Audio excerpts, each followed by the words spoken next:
Today I thought I would try something different.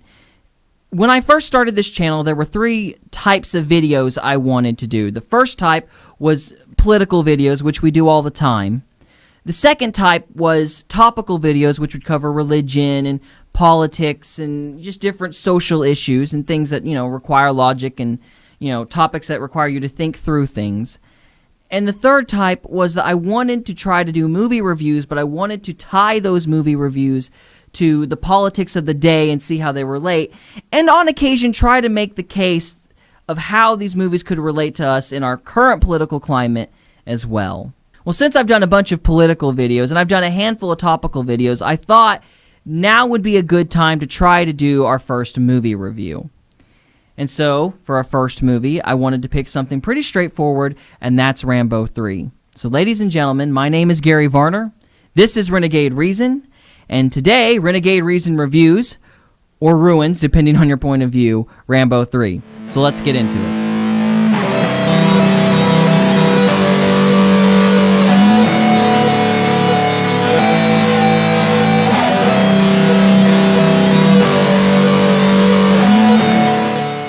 Rambo has been one of cinema's most iconic characters for a long time.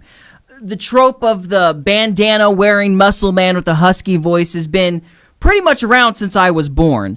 But before Rambo was a comedic trope, if you will, he was actually symbolic for something much darker. Rambo was the symbol of American guilt over the Vietnam War. In fact, in the original book First Blood, written by David Morrell, the character John Rambo dies as a statement to the crimes committed against troops returning from Vietnam. However, in Rambo 3, which was written by Sylvester Stallone and David Morrell, as well as directed by Peter MacDonald, we see all of that change. The movie opens with John Rambo being met by Colonel Troutman for the 3rd time, and Troutman asks Rambo to accompany him to Afghanistan to help the Mujahideen fight against the Russians. At first, Rambo refuses, but when Troutman is captured by the Russians, Rambo decides to join the fight to save his friend. Now, the Russians invaded Afghanistan in 1979, and they did this to defend or prop up this communist government they'd set up the year before, called the People's Democratic Party of Afghanistan. I find it kind of funny how communists always use the phrase the people, then follow it with the word democratic, but anyway, that's just me. It's very easy to make an equivocation to what the Russians did back then to what the US is doing in various countries today. However, it was quite different. Unlike the US, which has tried to quote-unquote nation build by building up police and military forces within a new government, they began to attack militia forces as well as civilians. They even supposedly started using chemical weapons, which was something mentioned in the movie. The end result was over half the pre-war population, which was approximately 8 million people, fled the country. Thousands upon thousands died. It's been said that the damage done to Afghanistan was on par with the damage done to Europe during World War II, in the sense that their economy and infrastructure was all but annihilated, which will become very important later on. The story of Rambo in this movie is a direct reflection of how the US public saw itself during the war.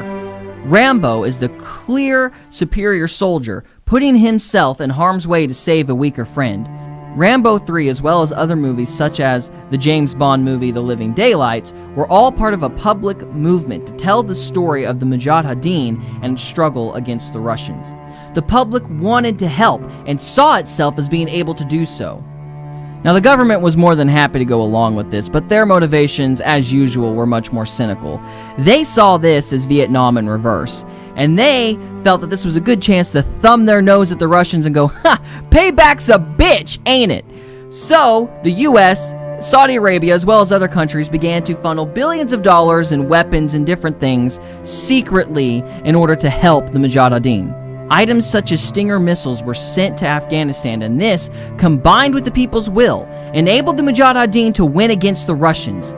The Soviet Union left the country after losing around 15,000 men. This was a great victory and would have remained one if it were not for the fact that while the public sentiment was for the Afghani people, the government only saw this as Vietnam Round 2. So once the Russians left, so did the US, ironically enough, not even 2 years after the release of Rambo 3. This proved to be one of the most costly mistakes in American history. damning Afghanistan to perpetual poverty and damning America to fight a 15-year war that it is still waging to this day. Without any infrastructure or economy, the country spiraled out of control, with the former members of the Mujahideen turning into warlords. One of these factions was particularly radical in its interpretation of Islam, and they even had their own school teaching their view of Islam. This faction would later become known as the Taliban. The Taliban established itself as the dominant faction when it conquered Kabul in 1994. They established their superiority, and some of the members of the Mujahideen joined the Taliban, and ironically enough, some of the former communist sympathizers joined as well. One of these former members of the Mujahideen turned out to be Osama bin Laden from Saudi Arabia, who played a part in channeling money from his country to the Mujahideen. The last real remnants of the true Mujahideen and what it stood for died with the assassination of one of their leaders, Ahmad Massoud, in 2001. He was killed by a member of the Taliban. In light of this, Rambo 3 unfortunately stands as a testament to the U.S.'s failure to see a project through. We abandoned the people when we needed them most, which was the point of that entire movement in the 80s in the first place, and that is very sad to see.